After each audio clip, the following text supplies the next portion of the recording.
I don't think it's selected it. Backing off, or passing opportunity. When are you going to see that? We didn't see that in wildcard. And feel the lack of offense. They just don't have it right now. When the other team is catching those passes, you're winning those 50s, you're not as confident going up on the press. Well, he talked so much about how they want to spread out and attack and not overdo it. But now they're overdoing it the opposite direction. Ooh, decent shot, forced to double commit. Stealing read by CJ. Instant reload will help. Have to let the ball go. Beaver wanted to go for it. Could have been a chance to put real pressure on BDS's half. But now look, they've got the 2-on-2. Monkey Moon forcing one up onto the 50. Renegade's going to be able to survive. It's so dangerous to give somebody like Monkey Moon that much empty space in the field to Seiko, even more so. And Renegades giving them that gap. Team BDS just look really relaxed at the moment. Great signs for the land in total. And Extra's going to find another one. He's found it past Fever. BDS 2-0 up. Just too much for Renegades to cover here on defense. Monkey Moon, he's got the space. He goes for the bump, forces CJ to go high. Extra knows exactly where to follow up on that play. He knows CJ will not get a solid touch. It'll be an easy goal for him if he just stays right behind. And they're playing this series to perfection at the moment. They're playing up to a Renegades who aren't really pressing them. And BDS, one of the best teams at taking their time or understanding when they have that time, so they're never pushing too hard. Hey, that was just a simple goal that they opened up the net for an open shot. Another 50. Doesn't pull BDS off at all. Monkey Moon just sits and waits, and he got another one back over to Thango with the Can't hit a single fucking shot! Good touch as well by Monkey Moon. Gets it past one. Sees Kami coming in from the side, from that corner. He's going to beat him every time, but realistically that was in without taking it. Well, Renegades, even on that push, so much he didn't even feel like he needed to move or recorrect his position at all.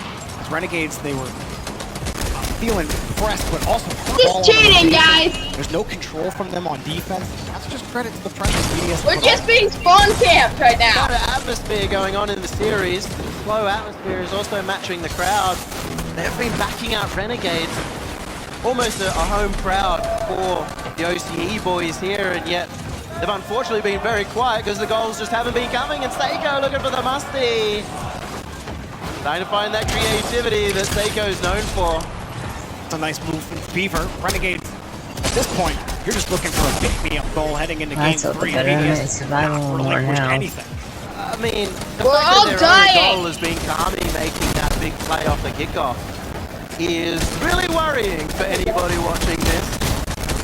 We should see Fever be making those plays, and it's looking like he's just trying to get that first touch, rush that first play, and he's the one player who's meant to be not rushing on this Renegades roster. Renegades needed that clear, but time running out here on Aquadome.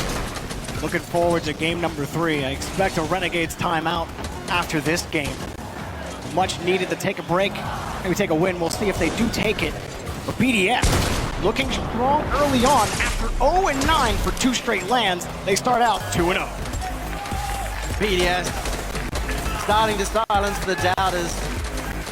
You might think that Renegades are underperforming, that is true, but we've also seen how well they play through the wild card. It's not an easy team to shut down like that. I mean, for BDS though, the crazy thing about this is it only takes this win for everyone to be back on the BDS to see, okay, yes, this is the BDS team we all expected, even though you guys didn't do anything for like 4 series across 2 lands. Now you won this 1 game, so now we totally have faith in you again. But that's just how powerful this team is and how clinical they've been against Renegade. That's also how great Rocket League is. There's so many stories like that. Dignitas throughout this week have made a surge when no one believed in them. Semper have made that surge. NRG have the chance to make that surge after a bad last split as well. We could be seeing everybody step up their game at the World Championship. Where everything counts, they put in all that work, they boot camp, they put in the scrims, and it finally steps up. We do have our first time out here. Renegade smartly calling it. I know that at least before the World Championship, I think that post-Game 2 timeout was close. It was just over 60%. It's since fallen after wild card to around 54% winning the next game. So the timeout hasn't been as successful for teams so far in the wild